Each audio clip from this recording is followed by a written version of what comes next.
हार्दिक अनुरोध कार्यक्रममा सदस्य श्री गणेश विष्णुज्यूलाई यथा स्थानमा आसन गर्नका लागि हार्दिक अनुरोध गर्दछु। यसै क्रममा सदस्य श्री प्रदीप बुढाज्यूलाई र हाम्रो यो पत्रकार साथीहरू सबैलाई हार्दिक स्वागत गर्दै म यहाँबाट बिदा हुन्छु। धन्यवाद।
सञ्चालक प्रालिका सञ्चालकका अध्यक्षज्यूहरू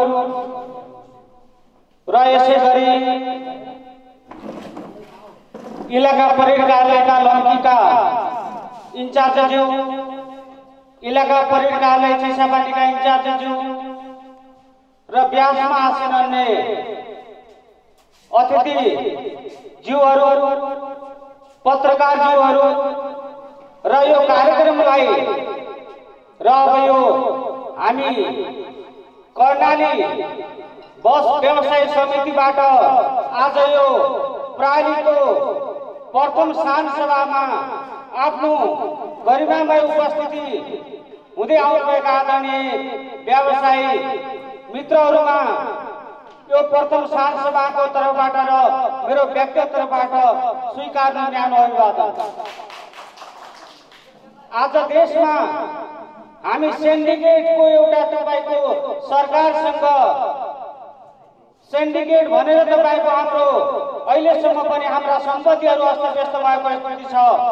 हाम्रा थुप्रै नेपाल सरकारले के भने यो सिन्डिकेटको नाममा हाम्रा तपाईका व्यवसायलाई अस्तव्यस्त पारेको अवस्था हुँदै देशमा के हो भने एउटा लकडाउन हुँदै आज हामी फेरि यो कोरोनाको एउटा विश्व महामारी कोभिड-19 को बीचमा हामीले प्रथम यो तपाईको रिभर यातायातको सारसभा गर्न गएका छौं।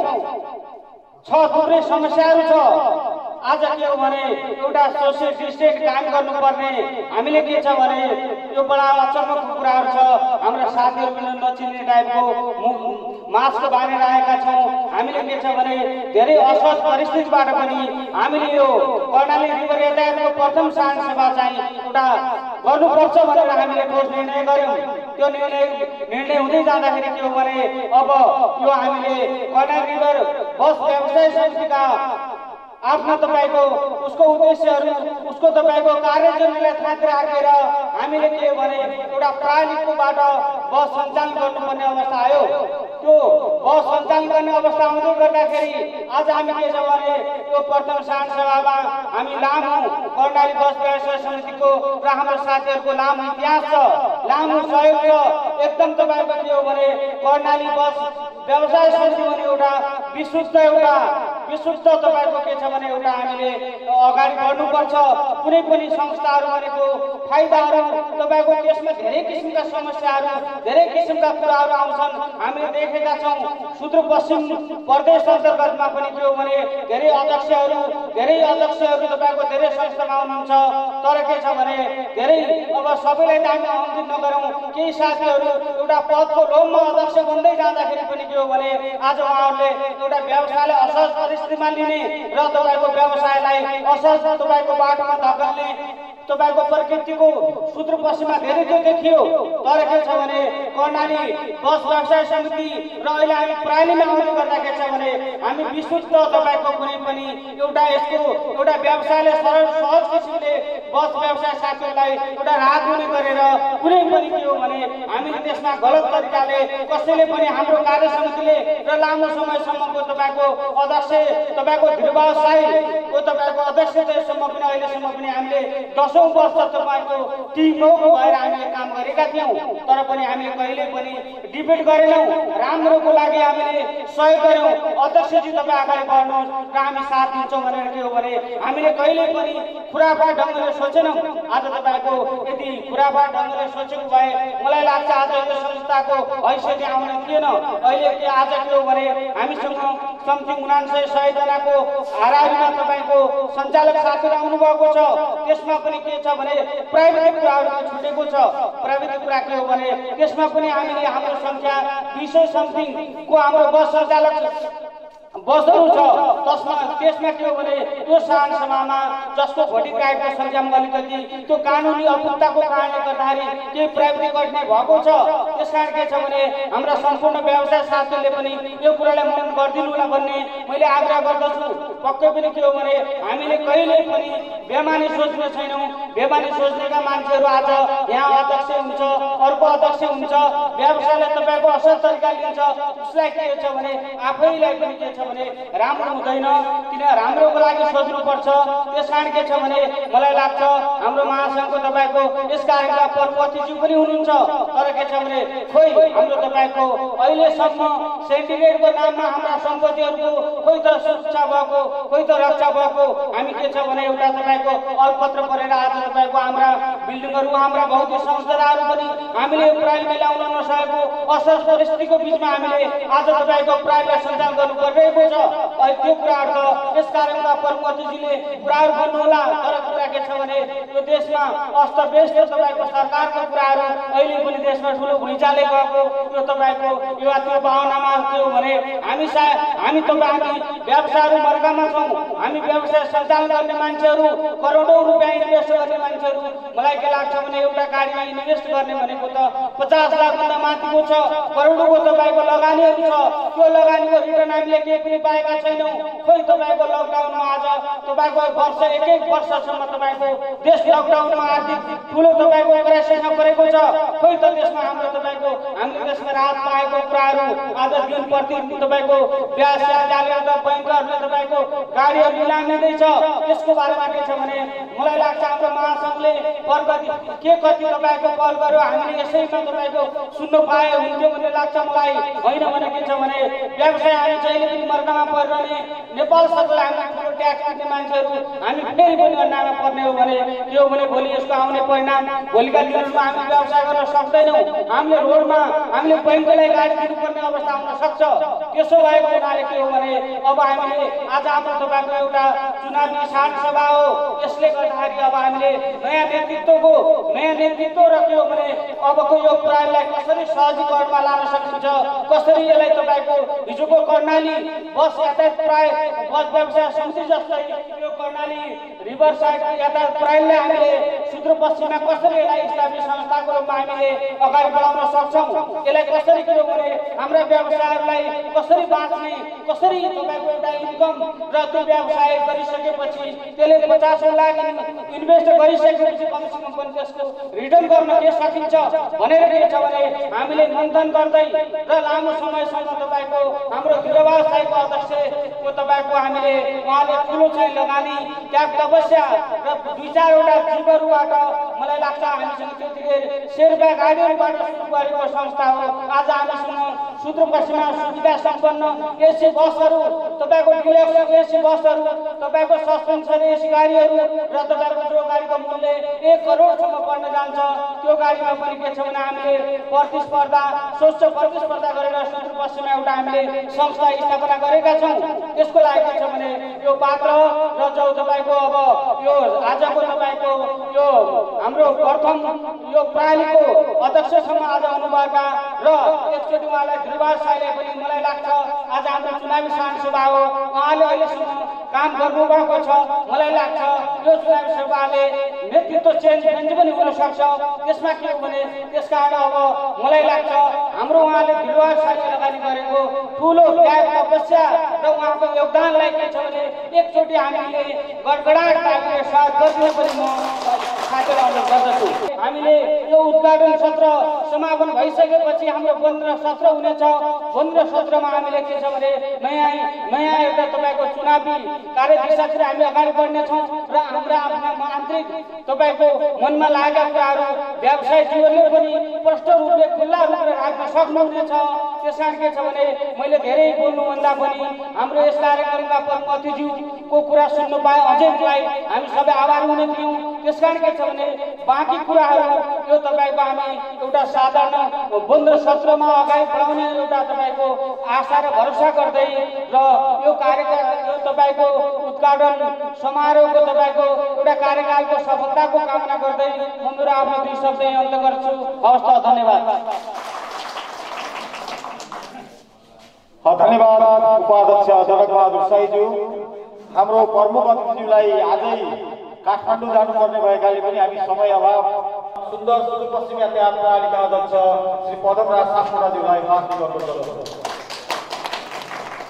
प्रणालीका अध्यक्षज्यू नम्बरराज पन्तज्यू, त्यसै गरी विभिन्न प्रणालीबाट आउनुभएका अध्यक्ष लगायत पदाधिकारीज्यूहरू, सुरक्षा निकायका यस कैलाली लम्की इलाका प्रहरी कार्यालयका प्रमुखज्यू, चिसापानी प्रहरी कार्यालयका प्रमुखज्यू, ट्राफिकका चाहिँ यस लम्की क्षेत्रका चाहिँ प्रमुखज्यू लगायत मञ्चमा बस्नुभएका सम्पूर्ण मानवहरूमा म चाहिँ र के अरे सुन्दर सुदूरपश्चिम यातायात प्रणालीको अध्यक्षको तर्फबाट म चाहिँ व्यक्तिगत तर्फबाट म चाहिँ सबैलाई चाहिँ हार्दिक अभिवादन गर्न चाहन्छु। र आजको यस उद्घाटन समारोहमा चाहिँ हामीलाई निमन्त्रणा गरी दुई शब्द राख्ने अवसर दिनुभएकोमा आयोजक पक्षलाई पनि म हृदयदेखि आभार एवं धन्यवाद व्यक्त गर्न चाहन्छु। वास्तवमा अघि पूर्व वक्ता हाम्रो चाहिँ यस रिभरसाइड यातायातका उपाध्यक्ष धीरज साई के अरे जनक साईजीले धेरै कुराहरू राख्नुभएको छ। व्यवसायको व्यथा, व्यवसायको पीडाको विषयमा धेरै कुराहरू जगजाहेर भएको अवस्थामा पनि आज हामी आफ्नो पीडालाई छातीभित्र राखेर ढुङ्गामाथि के अरे छातीमाथि ढुङ्गा राखी हाँस्नु परेछ भने जस्तै आफ्नो पीडालाई दबाएर पनि हामीले एउटा चाहिँ प्रक्रियागत हिसाबले एउटा कम्पनी प्रणालीमा रूपान्तर भइसकेपछि एउटा प्रथम अधिवेशन एउटा चाहिँ जो गर्ने सुरुवात गर्नुभएको छ। म रिभरसाइड प्रणालीका अध्यक्षज्यू धीरज साईज्यू, जो उहाँ एउटा शालीन व्यक्तित्व जसले निरन्तर रूपमा एउटा जीवको चाहिँ कर्णाली रिभर यातायात के अरे यो जीप तथा ट्याक्सीको सुरुवातबाट उहाँले अहिले बस व्यवसाय सङ्घमा चाहिँ रूपान्तरण गरेर अनि प्रणालीमा पनि उहाँले चाहिँ रूपान्तरण गरेर चाहिँ यहाँसम्म पुगाउनु भएको छ। उहाँको ठुलो योगदान छ। उहाँसँग हामी पनि लामो समय सहकार्य गरेर म पनि यातायात क्षेत्रमा धेरै लामो समयदेखि लागेको व्यक्ति हुँ। मैले चाहिँ धन्य 30-32 वर्ष मैले यातायात क्षेत्रमा चाहिँ गुजारेको छु र अहिले म सुन्दर सुदूरपश्चिम यातायात प्रणालीको अध्यक्ष भएर चाहिँ कार्य गर्दा उहाँसँग सहकार्य गरेर धेरै कुराहरू चाहिँ काम गर्ने अवसर मिल्यो र उहाँको व्यक्तित्व, उहाँ शालीन व्यक्तित्व, उहाँसँग एउटा सहकार्य गर्ने वातावरण हामीले चाहिँ एउटा संस्था प्रणालीमा विगतमा धेरै यो सङ्घहरू प्रणाली भएर कम्पनीमा नआउँदै हामी व्यवसाय सङ्घको हिसाबले सञ्चालन हुँदाखेरि मलाई लाग्छ सुदूरपश्चिम यातायात व्यवसाय सङ्घको हिसाबले हामीले पुरानो संस्था दर्ता गरेर सञ्चालन गरिरहँदाखेरि उहाँहरू नयाँ एउटा चाहिँ रिभरसाइड यातायात व्यवसाय सङ्घको हिसाबले आउनुभयो र त्यस बेला केही मनमुटाव भएर हामी चाहिँ टक्राको हिसाबमा पनि गयौँ र बिस्तारै गएर हामीले अहिले सबै क्षेत्रमा यातायात क्षेत्रलाई कसरी चाहिँ सञ्चालन गर्नुपर्छ भन्ने कुरालाई बुझेर आज हामी सहकारीको वातावरणबाट कैलाली जिल्लाबाट नभएर विभिन्न ठाउँका चाहिँ के सङ्घ संस्था प्रणालीहरूसँग हातेमालो गरेर हामी अगाडि बढेको अवस्था हो र रिभरसाइड यातायात प्रणालीसँग पनि अहिले हाम्रो सुन्दर यातायात प्रणालीको एउटा चाहिँ सुमधुर सम्बन्ध रहेको छ। सहकार्य भएर अगाडि बढेको छ। उहाँको कार्यकालमा धेरै कुराहरू हामीले चाहिँ सहज तरिकाले उहाँसँग बसेर काम गर्ने अवसर मिल्यो। त्यसको लागि म उहाँलाई चाहिँ फेरि मेरो व्यक्तिगत तर्फबाट र संस्थाको तर्फबाट म हार्दिक आभार व्यक्त गर्न चाहन्छु र यसलाई अगाडि बढाउने भन्ने विषयमा सबै चिन्तित हुनुहोला। र अहिले देशको परिस्थिति अनुसार 2074 साल चैत 19 गते नेपाल सरकारले चाहिँ बैंकका चाहिँ खाताहरू सब रोक्का गरेको अवस्था थियो र हामी धन्य 2 वर्ष हामी ठुलो पीडामा चाहिँ हामीले चाहिँ त्यतिखेर सिन्डिकेटको नाममा पीडा भोग्नु पर्यो। सरकारले यत्रो निजी क्षेत्रबाट खर्बौँको लगानी भएको निजी क्षेत्र सायद मलाई लाग्छ यो उद्योग धन्दा विभिन्न पेसा व्यवसायमा सबभन्दा ठुलो लगानी यातायात क्षेत्रबाट छ लगानी र यो प्राइभेट क्षेत्रले यो सरकारले गर्न नसकेको काम प्राइभेट क्षेत्रले चाहिँ यत्रो ठुलो लगानी गरेर देशभरि एउटा सेवा दिएको अवस्था हो। सङ्घ र समिति हुँदाखेरि पनि हामीले एउटा सेवामूलक चाहिँ के अरे उद्देश्य राखेर पेसा भए तापनि हाम्रो चाहिँ पेसा निस्वार्थ नाफामूलक होइन, हामीले चाहिँ सेवामूलक तरिकाले चाहिँ हामीले पब्लिकलाई जनतालाई सुविधा दिएको अवस्था हो। र हामीले त्यतिखेर पनि यो कुनै सिन्डिकेट गरेका थिएनौँ। सिन्डिकेट भनेको मोनोपोली व्यापार हो, एकाधिकार व्यापार हो। हामीले एकाधिकार गरेका थिएनौँ। हामीले चाहिँ आम पब्लिकलाई राज्यले तोकेको भाडा, राज्यले निर्धारण गरेको चाहिँ रेटमा हामीले बोकेर गन्तव्यमा पुगाएका थियौँ। अहिले पनि हेर्नुहोस् पहाडका कुना कन्दरामा बाटो कस्तो छ हेर्नुहोस्, पहाडी बेल्टको बाटो हेर्नुहोस्, तराईको पनि हेर्नुहोस्, खाल्टाखुल्टीहरू। यस्तो ठाउँमा हामीले चाहिँ हाम्रा सवारी साधनलाई चाहिँ लाखौँ के अरे चाहिँ लगानी गरेर जुन हामीले चाहिँ गाडी घुराएका छौँ, मलाई लाग्छ त्यसबाट नाफा छैन। कुनै ठाउँमा नाफा होला, कुनै ठाउँमा हामी घाटामा गइरहेका छौँ भने यो यसलाई एउटा सेवामुखी व्यवसायको रूपमा हामीले अगाडि बढाइरहँदा हामीलाई सिन्डिकेटको बिल्ला ल्याइयो र देशैभरिबाट यो व्यवसायलाई तनाव दिने र हाम्रो लगानीलाई जोखिममा हाल्ने र हाम्रो लगानी डुबाउने काम राज्यले गर्यो। आज मलाई लाग्छ देशैभरिका लाखौँ लाख मजदुरहरू, लाखौँ लाख व्यवसायहरू पीडामा छन्, अहिले पनि पीडामा छन्। अझै चाहिँ त्यो बेलाको सिन्डिकेटको नाममा चाहिँ एउटा चाहिँ जुन व्यथा हामीले भोग्यौँ, त्यो पीडाबाट अझै पनि व्यवसायहरू उकाल्न सकेको अवस्था छैन। बाध्य भएर हामी यो के अरे प्रणालीमा चाहिँ रूपान्तर गयौँ। प्रणालीमा रूपान्तर भइसक्दा आज खोइ त राज्यले प्रणाली भनेको के हो? प्रणाली भनेको प्राइभेट लिमिटेड कम्पनी। अनि कम्पनीको चाहिँ सिस्टमबाट हामीले चाहिँ पेसा व्यवसाय गर्दाखेरि आज हाम्रा सम्पूर्ण व्यवसायहरू रूपान्तर भएर कम्पनीमा जाँदाखेरि हाम्रा सम्पत्ति खोइ रूपान्तर भएको, हाम्रो चाहिँ जायजा रूपान्तर भएको खोइ। तर चाहिँ जायजा सम्पत्ति हामी चाहिँ हाम्रो व्यवसायको खुन पसिनाबाट चाहिँ जम्मा गरेको सम्पत्तिलाई रूपान्तर गर्न राज्य किन हिचकिचार गरिरहेको छ? किन त्यो चाहिँ प्रक्रियामा ल्याएको छैन? आज कम्पनी भनेर नाम मात्र भिराएर कम्पनीको रूपमा चाहिँ गाडी सञ्चालन गरेर हुँदैन, एउटा प्रक्रियामा जानुपर्छ। हाम्रा सम्पत्ति रूपान्तर हुनु पऱ्यो, हाम्रा कर्मचारी रूपान्तर हुनु पऱ्यो, हाम्रो सबै कुराहरू रूपान्तर भएर हामीले कम्पनीमा हाम्रो एउटा चाहिँ रूपान्तरित कम्पनीको हिसाबले हामी चाहिँ जानुपर्छ। तर कम्पनीको नियममा यो ट्याक्सको कुराहरू छ, अन्य कुराहरू धेरै अप्ठ्यारो कुराहरू छ र हामी त्यो कुराहरूमा अहिले कम्पनी भनेर मात्रै पनि भएन। एउटा राज्यले रूपान्तरित कम्पनीको नाममा दिनुपर्ने सहुलियत सुविधाहरू एउटा नीति नियम बनाएर दिनुपर्ने अहिलेसम्म दिएको अवस्था छैन। हामी एउटा चाहिँ अनियमको वातावरणमा अगाडि बढिरहेका छौँ। तर यस्तो अनियमको वातावरणमा एउटा चाहिँ मनमा व्यथा राखेर पनि हामी साधारण सभा गरेर गइरहेका छौँ र यो साधारण सभाबाट भोलिको दिनमा एउटा नयाँ नेतृत्व आओस् र हिजोको दिनमा जसरी हाम्रो चाहिँ सहकार्य भएर अगाडि बढेको थियो त्यसरी हामीले के अरे चाहिँ यहाँको सुदूरपश्चिम प्रदेशमा हाम्रा चाहिँ के अरे सङ्घ संस्था प्रणालीसँग हातेमालो गर्ने वातावरण बनेको थियो। त्यो खालको वातावरण भोलिको एउटा टिमले पनि गर्नेछ र उहाँसँग सहकार्य गर्न म मेरो व्यक्तिगत तर्फबाट र म मेरो चाहिँ प्रणालीको तर्फबाट म तयार छु र उहाँसँग चाहिँ विगत जस्तो हातेमालो सम्बन्ध थियो त्योभन्दा अझ बढी चाहिँ राम्रो सम्बन्ध बनाएर उहाँसँग अगाडि बढ्न म मेरो व्यक्तिगत तर्फबाट मेरो प्रालिको तर्फबाट चाहिँ एकदमै के अरे चाहिँ के अरे उहाँहरूलाई चाहिँ आह्वान गर्दै र यो साधारण सभा प्रथम साधारण सभा एकदमै कोषाध्यक्ष महाकाली यातायात बहुउद्देश्यीय प्रणालीका अध्यक्ष श्री डम्बराज पन्तज्यूलाई शुभकामना मन्तव्यका लागि हार्दिक अनुरोध गर्दछु। सुरक्षाकर्मी प्रमुखज्यू अनि विभिन्न सङ्घ संस्थाबाट पात्र भएका अध्यक्षज्यू लगायत पदाधिकारी साथीहरू एवं यस प्रणालीमा आबद्ध भएका सङ्गठित भएका शेयर सदस्य एवं व्यवसाय मित्र र पत्रकार साथीभाइहरू, म सर्वप्रथम नेपाल यातायात व्यवसाय राष्ट्रिय महासङ्घको सहप्रशासकको हैसियतले र महाकाली यातायातको अध्यक्षको हैसियतले मलाई शुभकामना दिनुभएकोमा आयोजकलाई धन्यवाद दिन चाहन्छु। र साथीहरू, बडा कठिन मोडमा आज यातायात व्यवसाय उभिएको छ। यो संस्था जुन नेपाल यातायात व्यवसाय राष्ट्रिय महासङ्घसँग आबद्ध भएको 192वटा संस्थाहरू, जसमा 3.5 लाख सार्वजनिक सवारी साधनहरू छन्। ती सार्वजनिक सवारी साधनको नेतृत्व गरेको महासङ्घको नेतृत्व व्यक्तित्व आज हामी माझ पक्क भएर आउनुभएको छ। बडा दुःखका साथ भन्दैछौँ कि संस्था दर्ता 2034मा दर्ता भएका संस्था आज आफ्नो 34-35 वर्षमा लामो व्यवसायको सहयोग जनतासँग रातदिन गतिचित भएर आफ्ना सवारी साधन भएका संस्थाहरू आफ्नो कसैले 17-18 वार्षिक साधारण सभा बनाएका छन्। आज ती संस्थाहरू प्रथममा गएका छन्, जो जससँग के माने भयो त भन्दाखेरि हामी यातायात व्यवसाय जसमा मैले 2074 साल चैत्र 26 गते नेपाल सरकारले यातायात व्यवसायमाथि ठुलो प्रहार गर्यो, जो कि सङ्घ संस्थाहरू सबैलाई निलम्बन गर्यो, हाम्रा सम्पत्तिहरू सिज गर्यो र सार्वजनिक सवारी साधनसँग आबद्ध संस्थाका पदाधिकारीलाई थुन्ने काम गर्यो। कहीँ नै भएको ठुलो घटना घट्यो, जो कि 2014 को ऐन लगाएर हाम्रा देशैभरिका व्यवसायी नेतृत्व गर्ने व्यक्तित्व पदाधिकारीलाई थुन्ने काम गर्यो।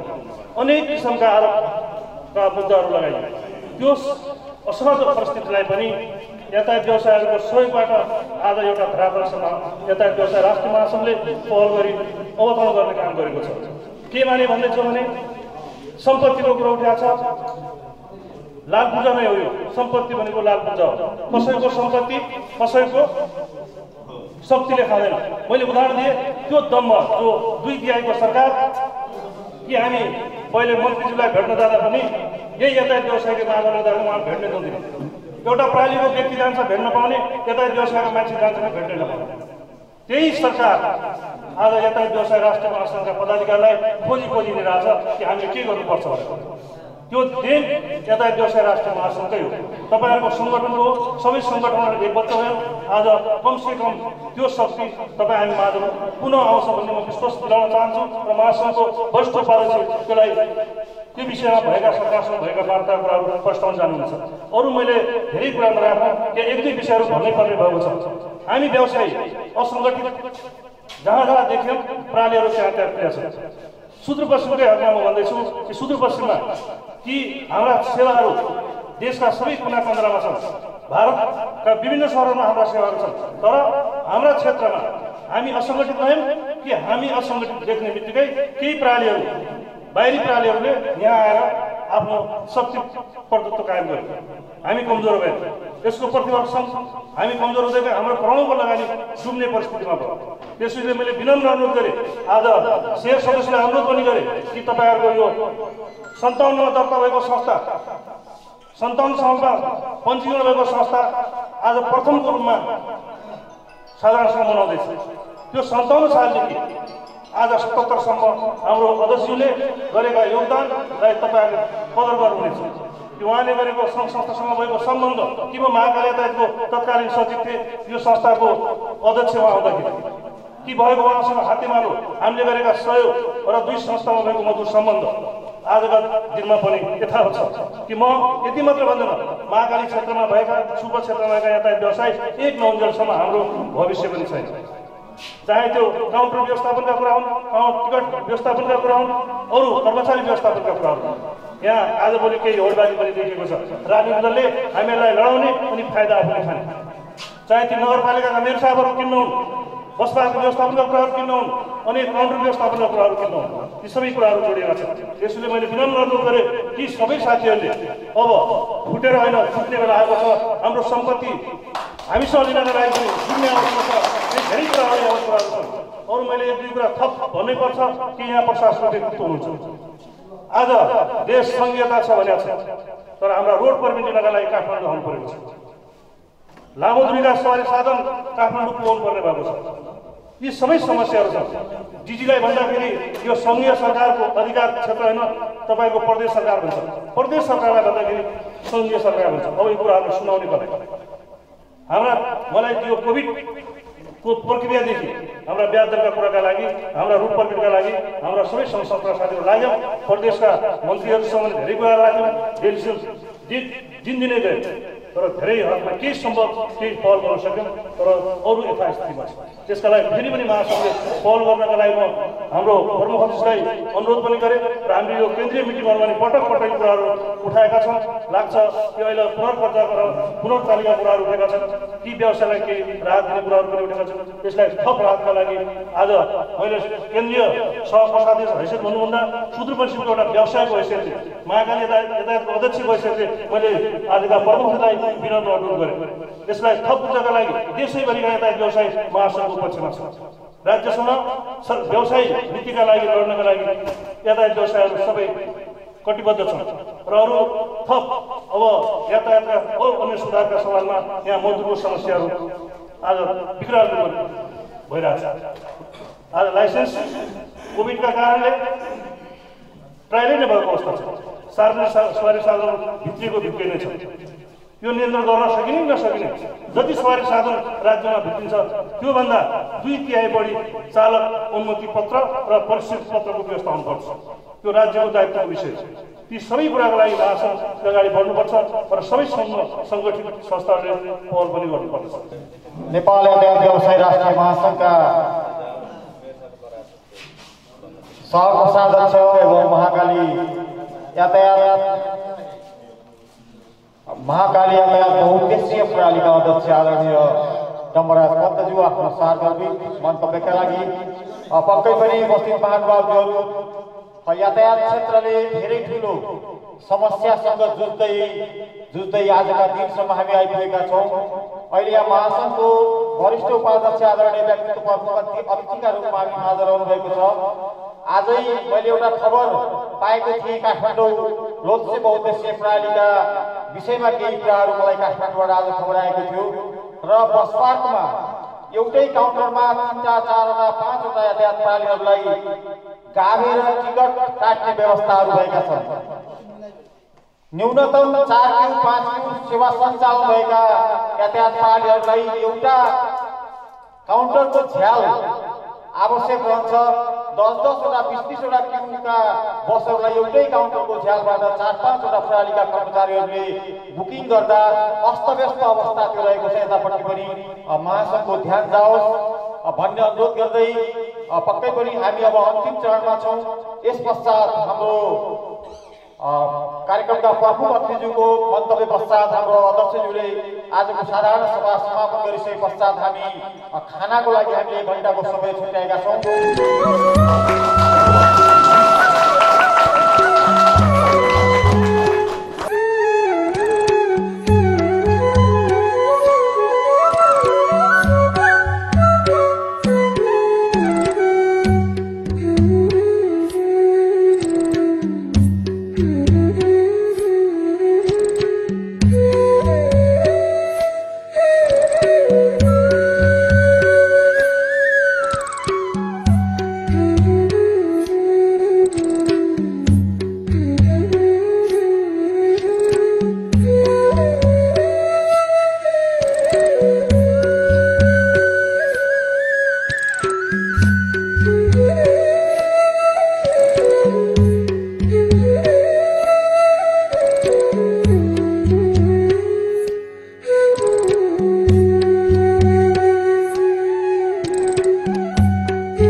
महासङ्घलाई सम्झिनुभयो त्यो हुनाले सम्पूर्ण कार्य समिति परिवार साधारण सदस्य शेरवर्ग साथीहरूलाई हृदयदेखि आभार व्यक्त गर्न चाहन्छु। नमस्कार भन्न पनि चाहन्छु। स्वीकार्नुहोस् नमस्कार। आज यस ऐतिहासिक दिनै मान्नुपर्छ किन भन्दा हामी रूपान्तरित भएर आज प्रालिको रूपमा चाहिँ हामी प्रथम साधारण सभा बनाइरहेका छौँ। यस साधारण सभाका सभाध्यक्ष, यस प्रालिका अध्यक्ष हाम्रा मित्र धीरज साई, उहाँ नेपाली यातायात व्यवसाय राष्ट्रिय महासङ्घ कैलाली जिल्लाको पनि संयोजक हुनुहुन्छ। यसै गरी विशिष्ट अतिथि नेपाली यातायात व्यवसायी राष्ट्रिय महासङ्घका सहप्रशासक महाकाली यातायात प्रणालीका अध्यक्ष मित्र डम्बर पन्थज्यू, यसरी ड्यासमा आसियन हाम्रा अर्का मित्र सुन्दर सुदूरपश्चिमका अध्यक्ष जुन आज हलमा उपस्थित हुनुहुन्छ, तपाईँ सम्पूर्ण शेयरहोल्डर साथीहरू, मजदुर साथीहरू, व्यावसायिक साथीहरू सबैमा नमन गर्दै म आफ्ना दुई वचन अगाडि बढाउन गइरहेको छु। आज बडा खुसी पनि लागेको छ। आज सौभाग्यले आफ्नै क्षेत्र, आफ्नै जिल्ला, आफ्नै गाउँ, म पनि लम्बीचुवा 8 नम्बर वार्ड मेरो घर, यहाँ आफ्नै घर आँगनमा आएर चाहिँ आफ्नै प्रालीको चाहिँ एउटा चाहिँ प्रथम साधारण सभाको चाहिँ प्रमुख अतिथि भएर मैले जुन दीप प्रज्वलन गर्ने मौका तपाईँले दिनुभयो, आज म हर्षित पनि छु र गौरवान्वित पनि छु। आज महासङ्घमा लागेर जुन तपाईँहरूको सहयोग, महासङ्घमा म जसरी चाहिँ अधिराज्यभरिबाट चाहिँ 1 नम्बरमा र अत्याधिक मत दिएर चाहिँ म वरिष्ठ उपाध्यक्ष चितवनमा आजभन्दा 3 वर्ष अगाडि यही 17, 18, 19 गते हाम्रो महाधिवेशन भएको थियो र त्यसमाथि पनि सुदूरपश्चिम सुन्दर सुदूरपश्चिमका सबै चाहिँ मतदाताले एकमतले सबैले मलाई मतदान गर्नुभएको त्यो रिजल्टले पनि देखायो। त्यो हुनाले हामी जहाँ एकजुट हुन्छौँ हाम्रो अस्तित्व तिनै कायम हुन्छ र यसै गरी आगामी दिनमा पनि तपाईँहरूको सहयोग रहनेछ भन्ने म पूर्ण विश्वास गर्छु। र यही क्रममा जुन आज हाम्रो चाहिँ वस्तुस्थिति छ, हाम्रो लगानी के हुने, हाम्रो चाहिँ श्रम के हुने भन्ने जुन चिन्ता, जुन कालो बादल मडारिरहेको अवस्था छ आज देशमा, त्यो आजको मात्र होइन, हामी आउने बित्तिकै सरकारले जुन हामीलाई चाहिँ सिन्डिकेट भनेर चाहिँ एउटा पदावधि थपेर अगाडि बिताएर यो यत्रो 10 अरब रुपियाँ बराबरको लगानी भएको थियो, 20 लाखभन्दा बढी मजदुर श्रमिक साथीहरू प्रत्येक रूपमा रोजगार रहेको क्षेत्र, नेपालमा कुनै पनि इन्डस्ट्री, कुनै पनि उद्योग यो अवस्थामा छैन। यो उद्योग वाणिज्य भन्नुहोस् र अरू कुनै उद्योग भन्नुहोस्, यो जति ठुलो र त्यसमाथि पनि हामी नेपालीको मात्र लगानी भएको क्षेत्र र यसका श्रमिक पनि नेपाली मात्र भएको इन्डस्ट्रीको रूपमा भनेको यो यातायात क्षेत्र। त्यो हुनाले यसको जति गरिमा थियो, यसलाई जसरी चाहिँ सरकारले दिनुपर्ने थियो, ठिक्क त्यसको उल्टोको रूपमा यसको चाहिँ तपाईँलाई लाग्ला हामीले किन यो व्यवहार गर्यो त सरकारले भन्ने कुरा तपाईँलाई म अनुरोध गर्न चाहन्छु। यो कुरो बुझ्नु पनि पर्छ। जहाँ शक्ति एकीकृत हुन्छ त्यहाँ सरकारले जहिले पनि फुटाउने खेल खेल्छ। राज्य सत्ताले कहिले पनि आफूभन्दा बलियो अर्को हुनुपर्छ भन्ने सोचमा कहिले पनि राज्य सत्ता हुँदैन। यही आधारले हाम्रो एकमत एकता जुन चाहिँ थियो, मैले अघि पनि अनुरोध गरेँ, 20 लाख हाराहारीको प्रत्येक संलग्न भएको इन्डस्ट्री हो, कुनै पनि यस्तो इन्डस्ट्री छैन। र आज यातायात व्यवसायले एक उद्घोष गर्यो भने राज्य ठप्प हुन्छ, जबकि नेपालका ठुला पार्टीले बन्द गर भन्दा पनि अब बन्द हुने अवस्था गए। त्यो हुनाले हाम्रो शक्ति क्या थियो, तर हामी कुनै राजनीतिक उद्देश्यका साथ हामी होइनौँ। हामी विशुद्ध आफ्नो लगानी गरेर यही आफ्नो विदेश जान नसकेर अथवा विदेशबाट फर्किएर आएर आफ्नो केही रोजगार गरौँ, आफ्नो मुलुकमा केही सेवा गरौँ, केही लगानी गरौँ र आफ्नो घर परिवार पनि चलाऊ र समाजलाई पनि केही न केही रूपमा चाहिँ हामीले योगदान दिउँ भनेर यो हाम्रो पेसा भनेको विशिष्ट पेसा। यो सेवा मूलक हुँदाहुँदै हामी चाहिँ व्यवसाय पनि हो। त्यसको यसको दुईटा उत्तरदायित्व छ। एउटा लगानीको संरक्षण त गर्नु छँदैछ हामीले, अर्को महत्त्वपूर्ण पाठ भनेको आम नागरिकलाई दिनुपर्ने हामीले दिने सुविधा यससँग जोडिएको छ। र हिजो कसरी चले यातायात त्यो आफ्नो ठाउँमा हो, तर अहिलेको 21औं शताब्दीमा अब हाम्रो ट्रान्सपोर्ट रिफर्म जुन चाहिँ रिफर्म हो, आज हामी हिजो जस्तो रिभर साइड यातायात प्रणालीको प्रथम अधिवेशन भन्दाखेरि भर्खरै खुल्या हो कि भन्ने महसुस पनि हुन्छ बाहिर नबुझ्ने।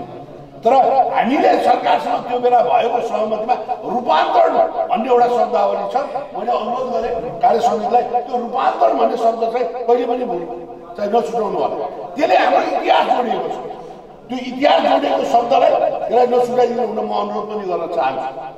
र यही दौरानमा जब चाहिँ हामी चाहिँ जुन हिसाबले अगाडि बढ्ने तपाईँहरूले दिएको म्यान्डेटका आधारमा हामी चाहिँ महासङ्घको एउटा उत्साहका साथ अब त 21औं शताब्दीमा यो ट्रान्सफर्म गर्नुपर्छ। अब यसलाई हिजो हिसाबले चाहिँ जहिले पनि हामीलाई के भन्दाखेरि समाजले र चाहिँ राज्यले एउटा गाडीवाला भनेर मात्र सम्बोधन गर्ने एका दृष्टिकोणले हेर्ने अवस्था थियो होइन। अब यसलाई चाहिँ परिष्कृत गरेर लानुपर्छ, यसलाई सुधार गरेर लानुपर्छ। अब तर अहिले हाम्रो साथीहरूले भन्नुभयो 50औं लाख करोडौं रुपियाँ पर्ने गाडी हामी हाल्दा पनि अहिलेसम्म गाडीवालाकै हैसियतमा हामी आज छौँ। त्यसमा को दोषी छ भन्ने कुरो अब चिरफार हुनुपर्ने अवस्था आएको छ साथीहरू। त्यो हुनाले हामी आउने बित्तिकै हामीले के भन्यो भन्दाखेरि सरकारसँग गएर तत्कालीन यातायात व्यवस्था गएर नेपाली यातायात व्यवसायी महासङ्घ हाम्रो सदीय अध्यक्ष योगेन्द्रनाथ कर्मचारी र हामी टिम गएर चाहिँ हामीले उहाँलाई भन्यौँ अब सुधारको क्रममा छौँ। सुरुवात कहाँ भन्दाखेरि मुहानबाट गरौँ, काठमाडौँ उपत्यकामा रहेका रुटहरूलाई व्यवस्थित गरौँ र कुन रुटमा कति गाडी आवश्यक छ र कुन किसिमका गाडीहरू सञ्चालन गर्ने। काठमाडौँ उपत्यकाको रुट तपाईँले हेर्नुभयो भने ट्रेन बाहेक अरू सबै गाडी चल्छ। टेम्पो पनि ती चलेको छ, बस पनि छ, ठुलो बस पनि चलेको छ, भयभरका सबै चिज चलेको छ, ट्रेन मात्र नचलेको अवस्थामा छ। यस्तो अस्तव्यस्त देशको राजधानी एकमात्र राजधानी र एकमात्र अन्तर्राष्ट्रिय एयरपोर्ट भएको ठाउँमा विदेशीहरूले हेर्ने बित्तिकै अस्तव्यस्त देख्यो। एउटा विद्वानले भन्नुभएको थियो कुनै पनि देशमा जाँदाखेरि तपाईँले त्यो देश कस्तो छ, त्यो देशको आचरण के छ, त्यो देशको वस्तुस्थिति के छ भने केही हेर्न पर्दैन, केही पढ्नु पर्दैन। त्यहाँ भएको व्यस्त सडकको किनारमा उभिएर हेरेपछि त्यहाँको ट्राफिक कसरी म्यानेज भएको छ, त्यहाँ गाडीहरू कसरी गुडेका छन्, त्यो आधारमा त्यो देशको चित्रण हुन्छ भन्नुभयो भनेको अवस्था हुन पनि त्यस्तै। अहिले हेर्नुहोस् हाम्रो काठमाडौँको चाहिँ के भन्छ राजधानीको चाहिँ सडक हेर्नुहोस् त कस्तो अस्तव्यस्त छ भन्दाखेरि सरकार पनि त्यो अस्त, राज्य पनि त्यो अस्तव्यस्त। जबसम्म सार्वजनिक यातायात चाहिँ व्यवस्थित रूपले सञ्चालन हुन्न त्यो कहिले पनि व्यवस्थित हुँदैन। आज धेरै हामीले पनि सुन्यौँ होला, धेरै मेयरहरू उठ्नुभयो, धेरै चाहिँ मन्त्रीहरू आउनुभयो, जति भाषणमा स्मार्ट सिटी बनाउँछु भन्नुभयो। हामीले सुनेका छौँ यो शब्द बारम्बार सुनेको छौँ स्मार्ट सिटी। अनि स्मार्ट सिटी भन्ने जहाँको सार्वजनिक यातायात स्मार्ट हुँदैन, व्यवस्थित हुँदैन, त्यो सहरकै स्मार्ट हुन्छ। त्यहाँ ध्यानै छैन, त्यहाँ आकर्षणै छैन। खाली बाटो बनाउने नाममा भगाभग बाटो खनिया छ। त्यो बाटोको स्तर के हो अझसम्म थाहा छैन। हाइवेको अवस्था हेर्नुहोस्, नेपालको एकमात्र हाइवे कस्तो कति छ खोइ त्यहाँ। अब यिनीहरू जनप्रतिनिधिलाई भन्ने ठाउँ त अब कति थियो कति थियो, तर के भन्दाखेरि अब यो समयमा त्यसलाई भनौँला, दिन पनि आउनेछ। तर के हो भन्दाखेरि एउटा राष्ट्रिय राजमार्ग सही अवस्थामा राख्न नसक्नेले अनि के आधार अन्त यातायात राम्रो गर्ने स्मार्ट सिटी भनेर परिकल्पना गरेर हुन्छ। सोचमा परिवर्तन ल्याउनु पर्यो। हामी त भनिरहेको छौँ, हामी व्यवसायी, हामी रूपान्तरण हुन तयार छौँ, हाम्रा सोचलाई परिवर्तन हामी गर्न तयार छौँ। तर त्यसमा अभिभावक भनेको त राज्य हो, सरकार हो। खोइ त हामीलाई सोच उल्टो सिन्डिकेटका नाममा हाम्रा साथीहरूलाई जेल हाल्ने काम हो कि धीरजी हुनुहुन्थ्यो। सबै साथीहरू महासङ्घका साथीहरूलाई लगेर चुन्ने काम हो। हामीलाई स्याबासी दिए। एउटा हिजो अस्ति भर्खर भयो काठमाडौँ हुने बेलामा यो चाहिँ हाम्रो माउन्टेन बिजनेस च्यानलले इन्टरभ्यू ल्याएको थियो। मैले त्यही उहाँले तपाईँले यत्रो लगानी गर्नुभएको रहेछ, यत्रो सेवा दिनुभएको रहेछ, सरकारले त तपाईँलाई स्याबासी दियो होला नि त, धन्यवाद दियो होला, सरकारले त उ गर्यो होला। त्यो हामीले 3 वर्ष अगाडि जेलमा हाल्यो भने हाँस्नुभयो कि पत्रकार साथी। भनेको मतलब के हो भन्दाखेरि तर जेसुकै सरकारले भने तापनि जे सोच भए पनि दायित्व हाम्रो, यसबाट हामी पन्छिन पाउँदैनौँ। त्यो हुनाले साथीहरूलाई मेरो अनुरोध कहाँ हो भन्दाखेरि अब तपाईँले अर्को चाहिँ के भन्दाखेरि अब यो अधिवेशन पनि भएको हुनाले अब चाहिँ नेतृत्वको पनि चाहिँ के भन्दाखेरि एउटा रूपान्तरण हुने अवस्था मैले बुझ्न आएँ। तर मेरो अनुरोध के हो भन्दाखेरि अहिले झगडा गर्नुपर्ने अवस्था छैन, तछाड बछाड गर्नुपर्ने अवस्था छैन। पहिला यो कार्य समितिले आफ्ना रहेका व्यवसायी र श्रमिकको साथीकोलाई संरक्षित हुने किसिमले तपाईँहरूले एकजुट भएर काम गर्नुपर्ने बेला अहिले। त्यो हुनाले मतमतान्तर नगर्नु होला।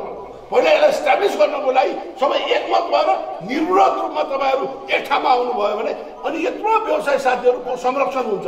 र व्यवसायी साथीहरूलाई पनि मेरो अनुरोध के छ भन्दाखेरि यो चुनाव लडेर यो राजनीतिक पार्टीको जस्तो व्यवहार यसलाई नबनाउनु। यो व्यवसायिक नर्म्सका आधारमा चल्नुपर्छ। त्यो उनीहरूले सक्षम को हो असक्षम को तपाईँले चिन्नुभएको छ। त्यो उनीहरूले सर्वसम्मत रूपमा अब आउने टिमलाई सर्वसम्मत रूपमा तपाईँहरूले चाहिँ बनाउन दिने सहयोग गर्नुहोस्। यो तपाईँको जिम्मेवारी हो। अहिले यहाँ चुनाव गरेर उठेर हुनेवाला केही छैन। भोलि काम परेका बेलामा कसले काम गर्छ भने तपाईँले हेर्नु भएको छ। यो कुरो चाहिँ आगामी अधिवेशनमा गरौँला, त्यसपछि चुनाव लड्ने के गर्ने गरौँला। तर यो अधिवेशन यदि क्रुसियल अवस्थामा छ, सङ्कटग्रस्त अवस्थामा आज हामी उभिरहेका छौँ। यो बेलामा घर एकटिका हुनुपर्छ, तब मात्र तपाईँको स्ट्रेन्थ बढ्छ। आज मैले गौरव साथ भन्नुपर्छ, जब नेपाल अधिराज्यभरि भएको हाम्रो 253वटा सङ्घ समिति त्यो बेलामा समितिहरू थिए, प्रालीहरू पनि केही थिए। एक ढिक्का भएको कारणले गर्दाखेरि यत्रो दम्ब रहेको 2-3 सरकारले पनि हामीलाई केही गर्न सकेन। 24 घण्टाभन्दा 26औं घण्टा हामीलाई थुनेर देखाउन सकेन भने यिनीहरूले के गर्ने? उनीहरूले दायित्व हाम्रो भन्छु मैले। हाम्रो एकता जबसम्म सुन्न रहन्छ, एकबद्ध भएर रहन्छ, कोही माइकलले के गर्न सक्दैन कि हामी ढाका डाल्न हाम्रो। हामी त शुद्ध नेपाली भएका कारणले मैले अहिले पनि भने हामी कोही विदेश जान नसके, कोही विदेशबाट फर्किएर 2-4 गहना श्रीमतीका गहना ब्याङ्कमा राखेर गाडी केही पितो राखेर एउटा सेवा गरौँ, एउटा नागरिक भएर इमान्दारी साथ काम गरेर खाउँ भन्ने यो भिड त यहाँ को चाहिँ ठुलो उद्योगपति छ। यहाँ त कोही छ, कोही बिग हाउस। तपाईँलाई कहीँ थाहा छ यो चाहिँ दुनियाँ जुन मारवाडी समुदायका ठुल्ठुला हाउस चौधरी ग्रुप भन्छन्, कोही चाहिँ डुकड ग्रुप भन्छ, गाइडलाइनमा आएको तपाईँलाई थाहा छ। गाडी बेच्छन् उनीहरू, गाइडलाइनमा आएको छैन। यो मुनाफै हुँदैन यसमा। उनीहरू त रकम हिसाबमा हुनाले गाडी बेच्दा सबै ठुला इन्डस्ट्रियल चाहिँ उनीहरूले गर्छ। हामी त गरी खाने पैसामा लागौँ, आफ्नो श्रम लगाउँ। 2 रुपियाँ आओस् भनेर लागेका हामी मध्यम वर्ग र निम्न मध्यम वर्गका साथीहरू हामी यहाँ छौँ। त्यो उनीहरूले यसको मर्म झन् दरिलो अवस्थामा छ। त्यो उनीहरूले अब सरकारलाई मात्र भनेर अरूलाई मात्र गाली गरेर उन्कुन्ने अवस्था होइन। महासङ्घको यही वर्जन हो, महासङ्घले त्यो अनुसार काम गरेको र त्यो दायित्व भनेको हाम्रो। तपाईँहरूले हामीलाई किन जिताएर पठाउनु भयो भन्दाखेरि हामीले तपाईँहरूको लागि चाहिँ काम गर्नुलाई तपाईँले हामीलाई पठायो। त्यो उनीहरूले यहाँ वरिष्ठ उपाध्यक्ष भएर उभिरहँदाखेरि मलाई त्यो अहम र घमण्ड केही पनि छैन। तपाईँहरूको नोकरको रूपमा म यहाँ उभिएको, तपाईँले दिएको आदेशका रूपमा म यहाँ यो मञ्चमा म उभिएको। त्यही आदेश पालना गरेर मैले के गरेँ त आदेश पालना? तपाईँले दिएको आदेश पालना यो महासङ्घले के गर्यो त? के गर्न सक्षम भयो, कहाँ गर्न सकेन, कहाँ त्रुटि भयो भन्ने एनालाइज गर्ने बेला हो। जसरी आज साधारण सभा तपाईँहरूको त्यही नै हो। तपाईँहरूले दिएको जिम्मेवारी, नेतृत्वलाई दिएको जिम्मेवारीमा उहाँहरूले के गर्न सक्नुभयो? उहाँहरूले के कुराहरू तपाईँहरूलाई व्यवसाय साथीहरूलाई गर्न सक्नुभयो, मजदुर साथीहरूलाई के गर्न सक्नुभयो? अहिले बन्द सत्रमा छलफल गर्ने कुरा थियो। त्यो उनीहरूले यो खालि चुनावमा भोट हाल्ने र जिताउने मात्र कुरा होइन साथीहरू। आगामी दिनमा यो रिभर साइड यातायात प्रणाली रिभर साइडले गर्नुपर्ने सेवाहरू के हुन्छ, हामीले सुधार गर्नुपर्ने के कुराहरू, ती एजेन्डा सहित तपाईँहरूले दिने एजेन्डा हो। त्यो एजेन्डाले अनि त्यसपछि तपाईँहरूको पदावधिले 2 वर्ष राख्नु भएको गरिराख्नु भएको छ।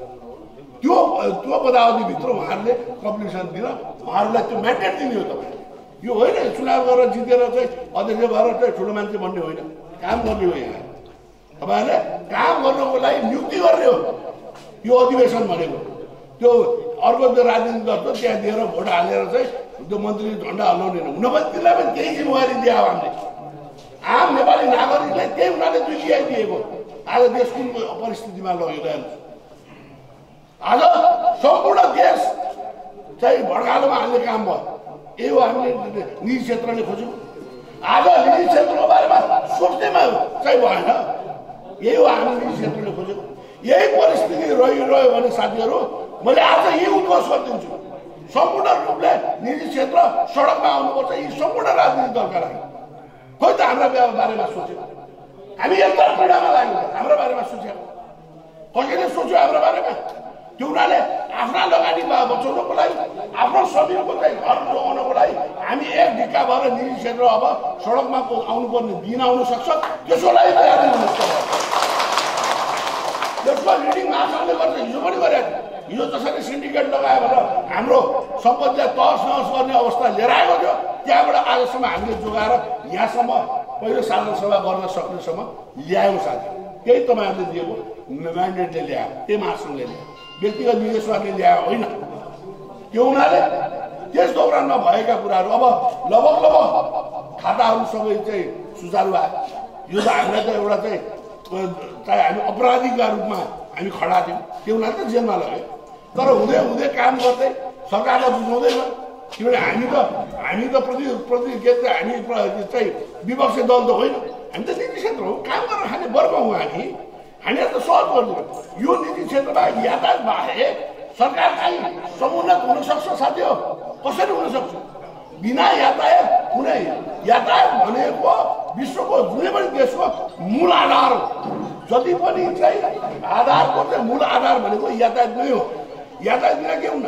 फ्याक्ट्रीमा बनेको सामान त्यो बजारमा ल्याउने भनेको यातायातले ल्याउने हो, त्यो ट्रकको माध्यम होस् अथवा जति पनि मार्केट रन गर्नलाई एकबाट एक ठाउँमा लाने भनेको यातायातले हो। त्यो हुनाले यति गहन चिजलाई आज इग्नोर गरेको अवस्थामा छ। तर अब मैले अघि पनि भने अब यो सरकारले हामीले गरेर दिन आयो, आफ्ना कुराहरूलाई आफैले नगरिकन नहुने दिन आएको छ साथीहरू। त्यसको लागि अब तयारी हुनुहोस्। हामी पनि नीतिगत रूपमा सरकारसँग भनिरहेका छौँ यो चाहिँ कुरा गरिदिनु पर्यो भने। अस्ति पनि मैले अघि भने अब हाम्रो पदावधि पनि सक्यो। अस्तिको केन्द्रीय समितिको बैठकले अब 6 महिनाभित्र त्यो म्यान्डेटरी एउटा चाहिँ विधानमा हुनाले 6 महिनाभित्र अधिवेशन गर्ने भन्ने एउटा तयारी गरिरहेका छौँ। त्यही दौरानमा अहिले पनि कुराहरू गाडी चालक छ नीतिगत रूपमा त परिवर्तन हुँदै जाने हामी सरकारले यो अवैधानिक कुरा पनि गर्नुहुन्छ। महासङ्घले लेखेर दिइसकेको छ साथीहरू। यो तुरुन्त अब निवारण सङ्कलन गर्दाखेरि यदि मलाई बस चलाउन आउँछ अथवा मलाई मिनी बस चलाउन आउँछ, मलाई चाहिँ हेभी इक्विपमेन्ट चलाउन आउँछ, हेभी इक्विपमेन्टको त डबल निदान भइसक्यो। त्यसको लागि सानो गाडी चलाउनु पर्छ भन्ने छैन। हेभी इक्विपमेन्टकै लाग्छ। तर हामीका समस्या छ, चालकको हामी कहाँ समस्या छ भन्दा पहिला सानो गाडी नभइकन लाइसेन्स ऊ फेरि गाडी चलाउनु एक्सपर्ट छ त्यो दिएको छ। त्यसको व्यवस्था अब हुनुपर्छ भनेको छौँ। हेरौँ त्यसको कुरामा अब जहाँसम्म यो सिन्डिकेटको बेलामा भएका घटनाक्रममा जुन चाहिँ हाम्रो सम्पत्ति चाहिँ सरकारको अहिलेसम्म हाम्रो सरकारले लिएको चाहिँ होइन। साथीहरूलाई म अनुरोध गर्न चाहन्छु, अहिले पनि हाम्रो चाहिँ हिजोको समिति खारेज अहिलेसम्म सरकारले गरेका छैन, स्थगन मात्र गरे। त्यो स्थगन मात्र किन गर्यो भन्दाखेरि योसँग त्यो सम्पत्ति पनि जोडिएको छ र सरकारी नियमअनुसार यदि कुनै संसद 34 ऐन अन्तर्गत दर्ता भएका सङ्घ समिति खारेज भए अथवा चाहिँ कोल्याप्स भयो भने त्यसको सम्पत्ति सिधै सरकारमा हुन्छ। त्यो हुनाले आजका दिनसम्म समिति खारेज गरेको छ, स्थगन मात्र गरे सरकारले। अब केही दिनमा चाहिँ यो चाहिँ त्यो सम्पत्ति पनि अब दिने भन्ने कुरा सहमति भइसकेको छ। प्रधानमन्त्रीज्यूबाट भनिसकेको छ। विपक्षी दलका नेता शिवराज दाइका पनि गएर उहाँले पनि प्रधानमन्त्रीलाई भनिसक्नु भएको छ। अब राजनीतिक रूपमा चाहिँ यो क्लियर भइसकेको अवस्था, विवादित रहेछ। त्यो केही समय लागेर अब आउला। मेरो विचारमा फागुनभित्र चाहिँ आइसक्नुपर्छ भन्ने अनुमान चाहिँ छ। त्योभन्दा ढिलो जाँदैन, फागुनसम्म भन्दा पछि चाहिँ जाँदैन, त्यो आउँछ। त्यसमा चाहिँ निश्चिन्त हुनु। आज मैले आजसम्म चाहिँ निर्णयको अवसरले तपाईँहरूलाई जानकारी दिएँ। सम्पत्ति आउँछ। हिजो जसरी सिन्डिकेट लागेको बेलामा 4वटा कुरामा सरकारसँग हामीले सहमति गरे। एउटा रूपान्तरण हुन पाउने, अनलिमिटेड रूपान्तरण हुन पाउने भनेको हामीलाई राजपत्रमा प्रकाशित गरेर राष्ट्रपतिले छाप लगाएर एकपल्टको लागि यातायात व्यवसायीहरूलाई सङ्घ समितिलाई चाहिँ प्रालीमा लान, अनलिमिटेड लान पाउने भन्नु चाहिँ ऐनै सोच्नु। त्यो ऐन सोच्नु भने के चान्चुने कुरो मान्नुभएको छ। त्यही तपाईँहरूले बनाएको राष्ट्रिय महासङ्घले गरेको चाहिँ तपाईँहरूको स्टेटले बनाएको चिज हो। यो नगरी हुँदैन भने गर्यो सरकार, गर्यो। हामी रूपान्तरण भयो। आज तपाईँहरू त्यो अनुसार चाहिँ प्रथम साधारण सभा चलाइरहनु भएको छ। अब गाह्रो 2-3वटा कुराहरू छ। प्रालीमा लाने बेलामा जुन रूपान्तरणको एउटा चाहिँ भिजन थियो, त्यो रूपमा जानको लागि चाहिँ यसको ट्याक्सेस प्रणाली पनि फरक हुनुपर्छ। यो अरू उद्योग जस्तो प्राली जस्तो अरू चाहिँ ऊ जस्तो चाहिँ यो सञ्चालन हुन सक्दैन। यो विशिष्ट रूप भएको हुनाले यसलाई विशिष्ट रूपमा यसलाई चाहिँ अँगाल्नुपर्छ भनेर हामीले के भनेका छौँ, हामीले सरकारलाई दिएका दस्तावेजमा हामीले के महासङ्घले के उल्लेख गरेका छौँ भन्दाखेरि गाडी चाहिँ सेयरको रूपमा नरहने, तर गाडी जसको नाममा छ, जो चाहिँ उसको चाहिँ रिडी हो अथवा चाहिँ व्यवसायी हो, ओनर हो, ऊ चाहिँ यसको अनिवार्य सेयर होल्डर हुँदैन। उसले गाडी बेचेर जाँदाखेरि त्यो सेयर होल्डर रहँदैन, त्यो सेयर पनि त्यो गाडी सँगसँगै चाहिँ जान्छ। यो प्रक्रिया भयो भने के हुन्छ भन्दाखेरि व्यवसाय अनि व्यवसाय चाहिँ यो चाहिँ रहने हो। नत्र के हुने भयो, गाडी कहाँ पुगिरहेको हुन्छ गाडी नभए मान्छे जति सबै पदाधिकारी भएर बसिरह त्यो हुनाले हाम्रो उद्देश्य त त्यो होइन हाम्रो उद्देश्य यातायात व्यवसाय सम्पदा प्रणालीमा गाडी भएकै मान्छे हुनु पर्यो बिना गाडीको पनि काहीँ व्यवसाय हुन्छ भने त्यो हुनाले त्यो प्रावधान ल्याउनुपर्छ भनेर त त्यसलाई सकारात्मक भएको छ सरकार यो कोरोना भन्ने चिज बडो रूपमा आयो गाई नभएको आयो अहिले सबै मास्क लाउनु पर्ने बाध्यता बनाइदियो तर झेल्दै आयो लकडाउनका बेलामा पनि मास्कहरू उठाएका इस्युहरू धेरै सर्ट आउट भएको चाहिँ सरकारले चाहिँ के भन्दा बजेट भाषणमा यो चाहिँ एउटा चाहिँ विशिष्ट परिस्थितिमा रहेको सार्वजनिक यातायात हो यो चाहिँ पूर्ण चाहिँ क्षतिग्रस्त अवस्थामा छ भनेर सम्बोधन भयो त्यसपछि राष्ट्र ब्याङ्कले पनि गरेको तर मौद्रिक नीतिमा समेत आउँदै पनि लास्टमा के भयो भन्दाखेरि तपाईँको त्यो बेला ठ्याक्कै सरकारले चाहिँ यातायात सञ्चालन गर्ने भन्ने निर्णय भयो त्यो कार्यविधि आउने बेला अब यिनीहरूले त नबुझेका यातायात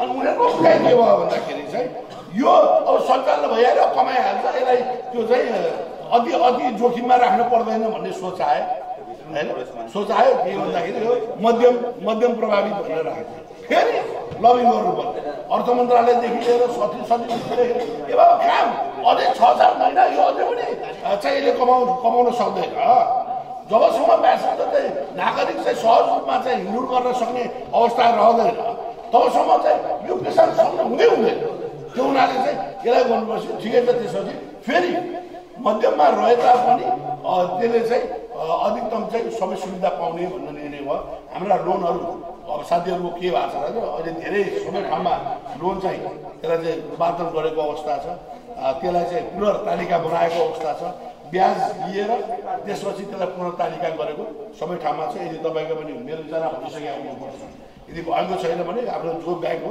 ब्याङ्कसँग कुरा राष्ट्र ब्याङ्कले बगैँचा सर्कुलर पठाइसकेको अवस्था छ पुनर्कर्जा पनि अहिले केही साथीहरूले पाउन थाल्नु भएको छ यो पुनर्कर्जा ऋण पाउनु थाल्नु भएको त्यसको लागि पनि कल गर्नु होला केही साथीहरूले काठमाडौँ केही साथीहरूले बल्ल सुरुवात भएको छ पहिले पाउनु पर्ने कुराहरू बल्ल सुरुवात भएको छ यसलाई पनि फलो गरेर आएको छौँ हामी महासङ्घले तर अब के हो भन्दाखेरि मैले धेरै समय पनि लिएर अब धेरै कुरो पनि छ फेरि बन्द सत्र पनि छ आज एउटा मौका पनि पाएँ फेरि गफ गर्ने मलाई एउटा चाहिँ अवसर पनि भयो आज सम्पूर्ण व्यवसायी साथीहरूसँग एउटा इन्टरेक्सन गर्ने आफ्ना मनका कुराहरू राख्ने तपाईँहरूका कुराहरू पनि अहिले मैले सुने अहिले व्यवसायिक साथीहरूले राख्नुभयो जनजीले राख्नुभयो उहाँले राख्नुभयो सबैले राखेको कुराहरू पनि त्यो पनि मैले सुन्ने मौका त मैले पनि पाएँ नि त हाम्रो चाहिँ दायित्व के छ हाम्रोमा बुझाइ के छ भन्ने कुरो मेरो लागि पनि सौभाग्यको कुरो त्यो हुनाले के भन्दाखेरि मैले अहिले कहाँनिर मैले कुरा गर्दै थिएँ भन्दाखेरि 21औं शताब्दीको ट्रान्सपोर्ट अगाडि बढाउनुपर्छ अब त्यो अहिले डमरजीले पनि भन्नु पलमजीले पनि भन्नु अब हामी एक ढिक्का भएर चाहिँ अगाडि नबढ्ने भने प्रश्न के हाम्रो यो सुदूरपश्चिमको डम्पिङ साइट हो पुराना गाडी ल्याएर व्यापार गर्ने थलो हो यो पूर्वमा नचलेका थोत्रा गाडी ल्याएर यहाँ व्यापार गर्ने ठाउँ हो यो कि हामीले कस्तो चाहिँ सुदूरपश्चिम बनाउनु खोज्यो नाम चाहिँ सुन्दर सुदूरपश्चिम भन्नु खोज्ने हामी छिर ठाडाबाट सुदूरपश्चिम भन्ने अनि हाम्रो थाक थलो के बनाउनु खोज्यो त्यो हुनाले खबरदार चोले अब उपरान्त यो चाहिँ पुराना गाडीहरू ल्याएर भित्र आएर चाहिँ मार्केट तहस नहस बनाउने भएका व्यवसायीको गाडीको मूल्यलाई तल झारेर चाहिँ बेहाल बनाउने जुन अवस्था छ तपाईँहरूले यो तपाईँहरू त्यसमाथि महासमितिहरूमा चाहिँ अस्ति नमनले आएर हामी मन्त्रीज्यू आएको होइन अब के गर्नु मन्त्रीज्यू फेरि राजीनामा ठोकेर हिँड्नुभएछ उहाँहरूको आफ्नो के लफडा पर्छ उहाँलाई पकाइदिएको भने तपाईँले आफ्नो चाहिँ तपाईँ यातायात मन्त्री तपाईँले आफ्नो सुदूरपश्चिमलाई सुन्दर बनाउने यो कुरो बनाउने हो त्यही भने कि नबुझ्नु हुन्छ उहाँ हुनुहुन्छ पदमजी हुनुहुन्छ मैले त्यही भने भनेपछि कमसेकम नीतिलाई ल्याइदिनुहोस् प्रदेश भित्रको नीति ल्याइदिनुहोस् यहाँ डम्पिङ साइडतिर बनाउनुहुन्छ यहाँ रिप्लेसमा आउने गाडी नयाँ गाडी आउँछ हाम्रो के सुदूरपश्चिम बस्ने गाडी नयाँ गाडी चढ्नै नपाउनु पहाडका जनताले के थोत्रा बाहिरका थोत्रा गाडी मात्रै चढ्नुपर्ने हामीले दुर्घटनाको जोखिम हुँदैन हाम्रा चाहिँ ज्यान होइन त्यो हुनाले तपाईँले यो नीतिगत रूपमा ल्याउनुहोस् र यो पपुलर डिसिसन पनि हुन्छ तपाईँको लागि भोलिको लागि यातायात मन्त्री आउँदाखेरि फलानाका चाहिँ हाम्रो के बोरा थियो पठानसिंह बोरा तपाईँको चाहिँ उसको बेलामा यो चाहिँ नमुना पनि हुन्छ सबैले आजीवन सम्झिन्छन् भने तपाईँलाई भन्यो भने नै म गर्छु भन्दै अब के गर्नु गरिहाल्नु गयो भनेपछि यो पोलिटिकल अस्थिरता मात्र हामी लाग्ने होइन साथी सरकारले के गर्योसम्म अब लागिरह्यो भने हामी धाराशाही हुन्छ। त्यो हुनाले हामी एक ढिक्का हुनु पर्यो। हाम्रो नेतृत्व छ, अम्ब्रेला अर्गनाइजेसन माथि केन्द्रमा के गर्नुपर्ने हो त्यो महासङ्घले गर्छ। तर यहाँ पनि भने दही सम्बोधन गर्ने भने सहकोषाध्यक्ष हुनुहुन्छ। यो जिल्लाको चाहिँ के भन्दाखेरि संयोजक तपाईँहरूकै चाहिँ अहिलेको अध्यक्ष हुनुहुन्छ। भनेपछि के भन्दाखेरि अब जिम्मेवारी ठुलो आएको छ। अब यो कैलाली जिल्लालाई एकीकृत गरेर यी जुन विकृतिहरू छन्, जुन दलीय प्रथा भन्छ नि हाम्रो भाषामा, यो दलीय प्रथा हटाउने किसिमको एउटा वातावरण चाहिँ बनाउनु पर्ने अवस्था छ। त्यसको लागि एकजुट हुनुपर्छ। तपाईँहरूको व्यवसायको ठुलो चाहिँ सहयोग चाहिन्छ। यहाँ त कस्तो रह्यो भन्दाखेरि विगतमा हेरेँ मलाई अधिवेशनबाट म ट्याक्क हारेँ भने ट्याक्क अर्को प्रणाली खोलिदिएँ अध्यक्ष बन्न। त्यस्तोलाई दुरुत्साहित गर्नुपर्छ। तपाईँहरूले भन्न सक्नुपर्छ, त फटाओस् भन्न सक्नुपर्छ। अब त्यही नभन्दाखेरि माथिका बुझ्नुभयो कि अब भन्न थाल्नुहोस्, नभनिकन हुँदैन। हो भने अब अर्को पनि आयो। यो परम्परा बहुत गलत परम्परा हो। तपाईँले आफ्नो सम्पत्ति संरक्षण गर्नको लागि, आफ्नो दायित्व संरक्षण गर्नको लागि अब छुच्चो बोल्न थाल्नुहोस्। यो एकमत हुनैपर्छ र यो सुदूरपश्चिम डम्पिङ साइट होइन। त्यो भावनामा तपाईँहरूले त्यसलाई अगाडि बढाइदिनुहोस्। मेरो विनम्र अनुरोध छ, केन्द्र रूपमा के गर्नुपर्छ त्यो महासङ्घले गर्छ। सुदूरपश्चिमको लागि के गर्नुपर्छ म सिक्न हिँड्छु। मलाई त नारायणी महासङ्घले नारायणी पश्चिमको जिम्मेवारी दिएर मलाई दिएको छ। म सिधै तपाईँहरूको पक्षमा, व्यवसायिकका पक्षमा, मजदुर साथीहरूको पक्षमा, श्रमिक साथीहरूको पक्षमा र पहिलो मेरो दायित्व भनेको नागरिकप्रति मेरो दायित्व। हाम्रो त छँदैछ, तर हाम्रो दायित्व को प्रति हो त भन्दाखेरि नागरिकप्रति हो। त्यो हुनाले नागरिक मैत्री बनाउनको लागि सहकार्य गर्नुहोस्। यहाँ प्रहरी साथीहरू हुनुहुन्छ, इन्चार्जीहरू हुनुहुन्छ, ट्राफिक हुनुहुन्छ, सहकार्य गर्नुहोस्। हाम्रो श्रमिक साथीहरूलाई तालिम दिनुहोस्, उहाँहरूलाई शिष्ट भाषाको प्रशिक्षण दिनुहोस्। हामीले गर्ने व्यवहारमा सुधार आओस्। त्यो सुधार ल्याउने दायित्व कसको भन्दाखेरि तपाईँ कार्य समिति साथीहरूको, व्यावसायिक साथीहरूको। त्यो हुनाले त्यो पनि तपाईँहरूको जिम्मेवारी थपिसकेको छ। त्यो हुनाले मैले 21औं शताब्दीको यात्रा भनेका कारण त्यही हो त, हामीले सेवा गरेर व्यवहार खाने। त्यो हुनाले सेवा गर्ने कुरामा हाम्रो शिष्टता, हाम्रा बोली वचन भाषा लवाई पनि ठुलो कुरो। हाम्रा श्रमिक साथीभाइको लवाई कस्तो छ त्यसले पनि प्रतिनिधित्व गर्छ हामी कस्ता हौँ भन्ने। त्यसलाई व्यवस्थित गर्नुहोस्, युनिफाइड गर्नुहोस्, युनिफर्म दिनुहोस्। गर्नुपर्नेदेखि परिवर्तन गर्नुपर्ने। हिजोको जस्तो यातायात चलाउँछु हुन्छ भने यो चल्ने अवस्था छैन साथीहरू।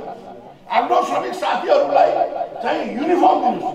कुरो उसो पाउने दायित्व के हो गर्नुहोस्। अब डिजिटल प्रणालीमा जाँदैछौँ हामी टोटली। त्यो हुनाले आर्थिक रूपमा पनि चुहाव रोकिन्छ। तर हामीले दिनुपर्ने अहिले पनि त तपाईँ हामी हिजोको घरभित्र छौँ। एउटा श्रमिकले, एउटा चालकले, रौँडा चालकले कति रुपियाँ कमाउँछ तपाईँहरूलाई थाहा छैन। न उसो घरमा पुग्छ, न उसो उन्नति भएको देख्छु त्यो पैसा, न हामीले सेवा चाहिँ कहीँ पाएको छ भनेपछि त्यसलाई लिगलाइज गर्नु परेन भने अब पनि पुरानै भत्ताको आधारमा श्रमिक कोही चल्न चाहनुहुन्छ भने त्यो गलत हो होइन। तपाईँको राइट्सको आधारमा तपाईँले पाउनुपर्छ।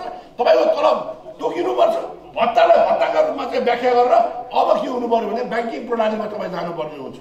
यदि तपाईँहरू ब्याङ्किङ प्रणालीमा जानु भएन, उहाँहरूको खातामा पैसा राख्ने व्यवस्था गर्नु भएन भने तपाईँको अडिट हुँदैन। त्यो कुरा याद राख्नुहोस्। यो असार मसान्तसम्म त हुन्छ, तर असार मसान्तपछि अर्को चाहिँ तपाईँको चाहिँ आर्थिक वर्षमा यो अब त्यसपछि चाहिँ बेरुजु आउँछ। त्यो हुनाले हामीले धेरै कुराहरू गर्नुपर्ने अवस्थाहरू छ। त्यो हुनाले मैले भने सुधार गर्ने कुरा तपाईँहरूबाट हुन्छ। राज्यबाट नीतिगत रूपमा काम ल्याउने काम त हाम्रो जिम्मेवारी हो। तर एउटा परिवारको रूपमा हामीले यातायातलाई कस्तो बनायो भन्दाखेरि गौरव हुन्छ।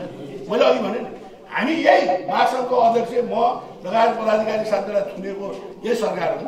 पछि के भन्दाखेरि बुद्धे आएपछि यही सरकारले हाम्रो अध्यक्ष र महासचिवलाई तकमासम्म दियो त राष्ट्र केही गरे हुनाले रहेछ है भनेर बुझेका हुनाले तकमा दियो होला। तपाईँ किन दियो भन्दाखेरि त्यो स्ट्रेन्थ छ तपाईँहरू। हाम्रो यति बलियो स्ट्रेन्थ छ, यो स्ट्रेन्थलाई चाहिँ मिसयुज हुन दिनु, यसलाई युज गर्ने भयो, यसलाई प्रयोग गर्ने केका लागि भन्दाखेरि नागरिकको सेवा सुविधाका लागि र हाम्रो लगानी संरक्षणको लागि र श्रमिकको जीवनस्तर उकास्नको लागि यो तागत त्यसमा युज गर्नुपर्छ भन्दै आज यति राम्रो गर्ने मैले मौका पाएँ।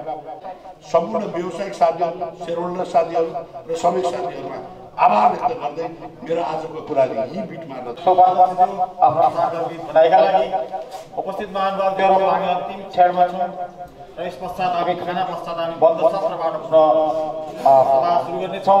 यसै बिचमा हाम्रो बिचमा गोदावरी यातायात प्रणालीका अध्यक्ष सञ्जय बलायजी आउनुभएको छ, उहाँलाई अतिथिको आसनबाट हार्दिक अनुरोध गर्दछु। यसै गोदावरी यातायात प्रणालीका उपाध्यक्ष दीपक विष्टज्यू पनि हामी नजाय हुनुभएको छ, उहाँलाई पनि अतिथिको आसनबाट हार्दिक अनुरोध गर्दै आजको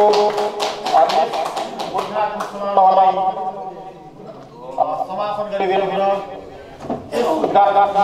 सभापति व्यवसाय प्यालाका अध्यक्ष श्री धीरज बहादुर साईलाई यो उद्घाटन समारोह समापन गरिदिनु अनुरोध गर्दै म पनि यहाँबाट बिदा हुन्छु। आजको चाहिँ कार्यक्रममा उपस्थित हुनुहुने सम्पूर्ण शेयर सदस्य दाजुभाइ तथा दिदीबहिनीहरू, उपस्थित इलाका प्रहरी कार्यालयको भूमिका प्रमुख साथै चिसापानी इलाका प्रहरी कार्यालय चिसापानी र उपस्थित सम्पूर्ण दाजुभाइ तथा दिदीबहिनीहरू, पत्रकार मित्रहरू, यहाँहरू सबैमा र म व्यक्तिगत व्यवसायिकबाट यहाँहरूमा सबभन्दा पहिला नमस्कार गर्न चाहन्छु। यहाँहरू नमस्कार।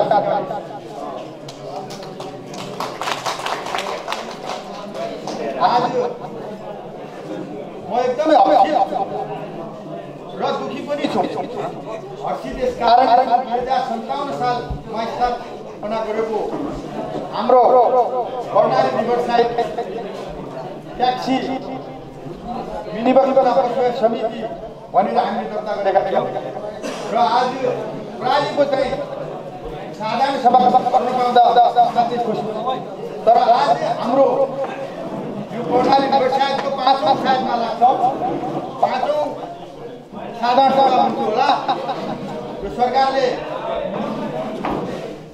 हाम्रो समितिलाई प्रयास गर्यो र जहाँ गएर प्रयासमा यातायात व्यवसायहरूको सम्पत्ति लिएर आफूले चाहिँ हामीलाई चाहिँ तौर गरेर सडकमा ल्याएर हाम्रो सम्पत्ति लगेर चाहिँ आफूले चाहिँ मनोमानी गर्ने प्रचार गर्ने हिसाबले चाहिँ हामीलाई चाहिँ यो सरकारले सायद मलाई लाग्छ यो सरकारमा बसेका ढाकाहरूले भन्छु साथीहरू हुन त सबैलाई चाहिँ आफ्नो पार्टीको आस्थाका साथीहरू यहाँ होला, तर पार्टीको त्यो लिडरको सरकारको पक्षमा चाहिँ सोच्नुभन्दा हामी व्यवसाय पक्षमा सोच्नुपर्छ भन्ने मलाई लाग्छ। यति मात्र होइन, 2057 सालमा स्थापित गरेको हाम्रो संस्था जङ्गली राजाको माओवादीले त्यतिखेरै हामीलाई चाहिँ हाम्रो गाडीहरू जङ्गलमा लगेर चलाएको 2061 सालमा मलाई सेप्रेटर गरी 3 ठाउँमा बन्दुक राखेर मेरो सारा सम्पत्ति लुटेर जङ्गलमा लगेर मलाई हात बाँधेर 2टा कटिया र पछाडिको त्यो ठाउँमा चाहिँ बन्दुक राखेर लग्यो र मेरो सारा सम्पत्ति मेरो गाडीमा राखेर लग्यो। कति सजिलो तरिकाले मेरो गाडीमा राख्यो। उनीहरू कति खुसी, जनतालाई रुवाएर, जनताका छोराछोरीलाई रुवाएर सारा सम्पत्ति लुटेर राज गर्ने जङ्गली राज गरेको माओवादीले चाहिँ हामीलाई चाहिँ 2061 सालपछि मलाई बाध्य भएर मैले चाहिँ यो कर्णाली रिभरसाइडबाट चाहिँ बिदा लिनुपर्यो। गेटको लागि निस्किएर हाम्रो कर्णाली रिभरसाइडको चाहिँ गाडी लिएर पौरमाटोको जङ्गलमा चाहिँ चलायो। त्यसपछि चाहिँ मलाई सेप्रेटेज गर्यो। त्यसपछि 1-2 वर्ष यो निस्किएर रह्यो। त्यसपछि फेरि आएर हामीले 2060 सालमा कर्णाली रिभरसाइड बस व्यवसाय समिति दर्ता गर्यो। फेरि त्यसैलाई रिन्यू गरिसकेपछि त्यसपछि आएर चाहिँ 74 सालमा फेरि कोल्याप्स गर्यो। फेरि समिति चाहिँ कोल्याप्स गरेर सारा सम्पत्ति लुटेर खान्छु भनेर लाग्यो र हाम्रो नेतृत्वले आन्दोलन गर्यो र हामी चाहिँ सायद मलाई लाग्छ सुदूरपश्चिममा चाहिँ कर्णाली रिभरसाइड यातायात व्यवसाय समितिका चाहिँ 5 जना पदाधिकारीहरूलाई लगेर थुर्यो। त्यसमा चाहिँ सुदूरपश्चिमका चाहिँ हाम्रा चाहिँ अध्यक्ष टेकराज जोशी त्यहाँ चाहिँ एकदमै चाहिँ भित्र मचियो। यहाँ चाहिँ अब चाहिँ आएर चाहिँ हाम्रो चाहिँ संयोजकजीलाई पनि राख्ने भयो भनेपछि अब म त खुसी भयो है।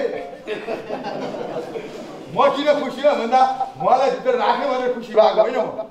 म किन खुसी भने म भित्र दुखी थिएँ, संयोजकजी पनि आउनुभयो, मलाई खुसी लाग्यो। म डराएको होइन, संयोजकज्यूले त काम गरेर चाहिँ बाहिर आउनुभएको, तर हाम्रो नेतृत्व पनि माथि समातिको थियो केन्द्रमा। त्यस पश्चात म पनि चाहिँ भित्र गएपछि तपाईँ पनि यहाँ चाहिँ सिडिओ कार्यालयमा कागज गरेर जानुहोस् भनेर चाहिँ भन्नु। तपाईँको कागजमा के लेखेको छ, यही गाडीमा जानुहोस् अध्यक्षज्यू, तपाईँलाई हामी छोड्नुहोस्। यहाँ नगरपालिका मेयर जानुभयो, पिसाबानीमा समातिएको थियो। म मेयरज्यूले भन्नुभयो तपाईँले त्यहाँ भोलि गाडी चलाइदिनु पर्यो, तपाईँले हामी अहिले छुटाउँछौँ। मेयरजी मेरो खुसीको लागि भन्नुभयो उहाँले। भोलिपल्ट चाहिँ माओवादी विप्लवको चाहिँ नेपाल बन्द थियो, यसमा गाडी चलाइदियो भने त माओवादी विप्लवले मलाई सिद्ध्याउने भयो नि। उहाँले त्यस्तो रणनीति ल्याउनु पर्यो, म तपाईँले छुटाउँछु। यति ठुलो दुःख कष्ट खाएर यो संस्थालाई चाहिँ यहाँसम्म चाहिँ पुर्याएको हुँदा म आज एकदमै चाहिँ खुसी छु।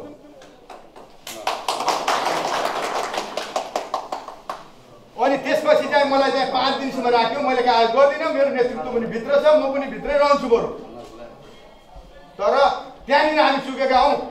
हाम्रो चाहिँ केन्द्रीय के अरे चाहिँ वरिष्ठ उपाध्यक्षज्यू पनि हुनुहुन्छ, कोषाध्यक्षज्यू पनि यहाँनिर हुनुहुन्छ, तर त्यहाँनिर हामी चाहिँ चुकेका हौँ। हामीले त्यहाँनिर चाहिँ कागज नगरेको भए हाम्रो समिति जस्ताको कस्तै रहन सक्थ्यो होला जस्तो मलाई लाग्छ। म यहाँनिर भन्छु, केही गर्नु भएन, केही गर्न सक्नु भएन हाम्रो चाहिँ नेतृत्वले। तर मैले भनेको चाहिँ केही गर्नु भएन भने, केही पनि गर्नु भएन भनेको छैन, केही गर्न बाँकी छ। तर चाहिँ हामीले डराउनु पर्ने स्थिति थिएन। केही गर्न बाँकी छ। केही गर्न के बाँकी छ भने अघि चाहिँ हाम्रो नेतृत्वले केन्द्रीय वरिष्ठ उपाध्यक्षज्यूले भनि पनि सक्नु भएको छ, हामी चाहिँ फेरि हाम्रो सम्पत्ति चाहिँ हाम्रो ठाउँमा ल्याउन सफल हुन्छौँ र कुराकानी चलिराखेको छ। तर हामीले चाहिँ डराउनु पर्ने केही पनि देखेको छैन। मैले हामीले देश ठप्प पार्यो भने के चल्छ, यहाँ कहाँ जान्छ? यो देशको प्रधानमन्त्री केमा हिँड्ने, यो देशको राष्ट्रपति केमा हिँड्ने? हाम्रो यता बन्द गर्यो भने हामी यिनीहरूलाई चाहिँ 1 हप्तामा चाहिँ चलाउन सक्छौँ। तर यसको लागि चाहिँ हाम्रो चाहिँ नेतृत्व चाहिँ पहल गर्नुपर्छ भन्ने मैले चाहिँ अनुरोध गर्छु। हाम्रो नेतृत्वले पहल गर्नुपर्छ। देशभरि ठप्प रह्यो भने हाम्रा चाहिँ आवश्यक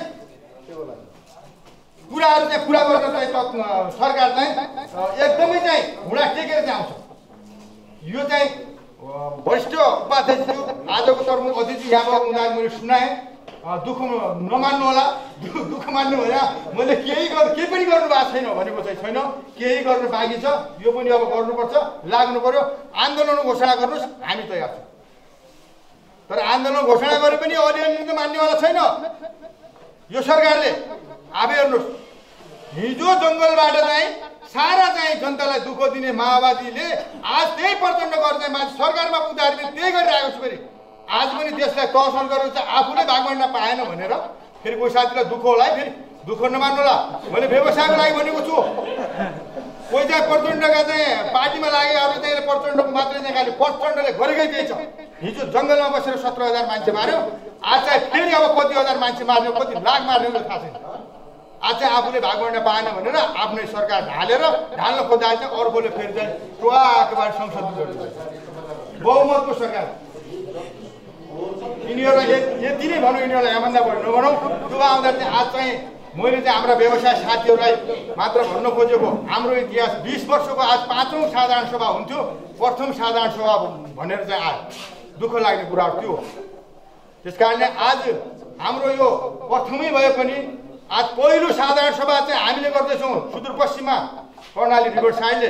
यो साधारण सभाले चाहिँ सुदूरपश्चिममा सन्देश दियोस् कि साथीहरू मिलेर गयो, नमिलेर गयो भने यो संस्था ध्वस्त हुन्छ, धाराशायी हुन्छ, त्यसमा बिग्रिने हामी मात्रै हो, अरू कोही बिग्रिन्न।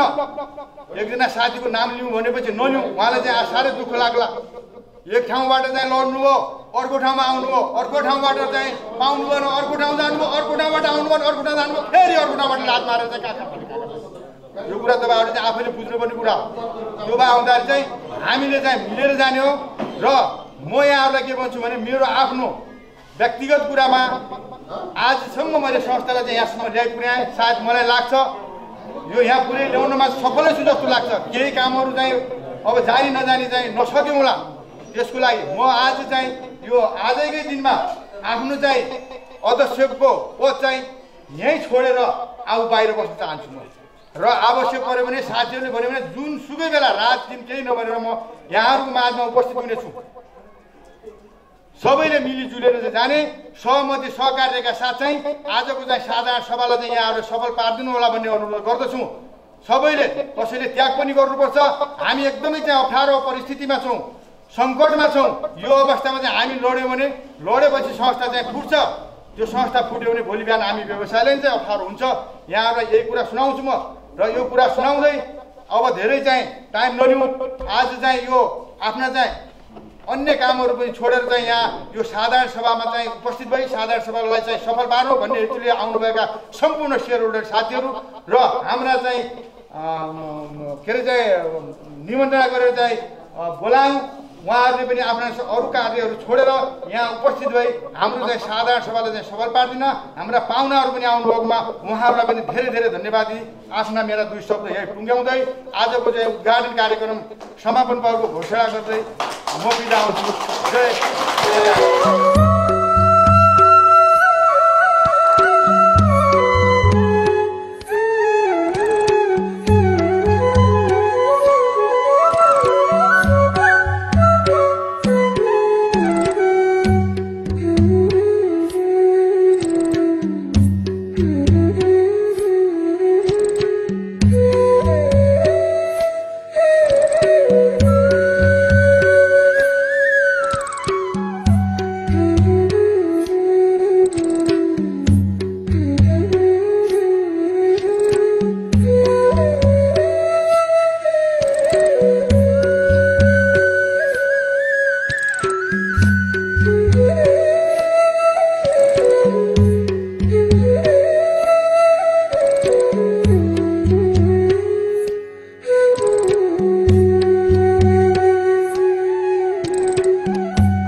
लगायत सम्पूर्णलाई म आफ्नो तर्फबाट धन्यवाद दिन चाहन्छु। साथै के छ भने म अध्यक्ष हुँदै गर्दा तपाईँहरूले मलाई जिम्मेवारी दिँदै गर्दाखेरि म अहिले भनेर भन्दा पनि काम गरेर देखाउने छु भन्ने म प्रतिबद्धता जाहेर गर्न चाहन्छु। किनकि रुटहरू सब अस्तव्यस्त छ, के कोभिडको कारणले पनि भयो, केही अब यो सबै कुरा कार्यको व्यवस्था कारणले गर्दाखेरि पनि, अब सरकारको कारणले गर्दाखेरि पनि अब अस्तव्यस्त भएका रुटहरूलाई पनि मैले कसरी हुन्छ यसलाई सुदृढीकरण गरेर व्यवसायीको हक र हितमा र केही लाभदायक हिसाबले मैले लैजानेछु भन्ने कुरा म प्रतिबद्धता जाहेर गर्छु। धेरै भाषण गरेर भन्नुभन्दा पनि काम गरेर देखाउनेछु भन्ने बाचा राख्दै आफ्नो धन्यवाद।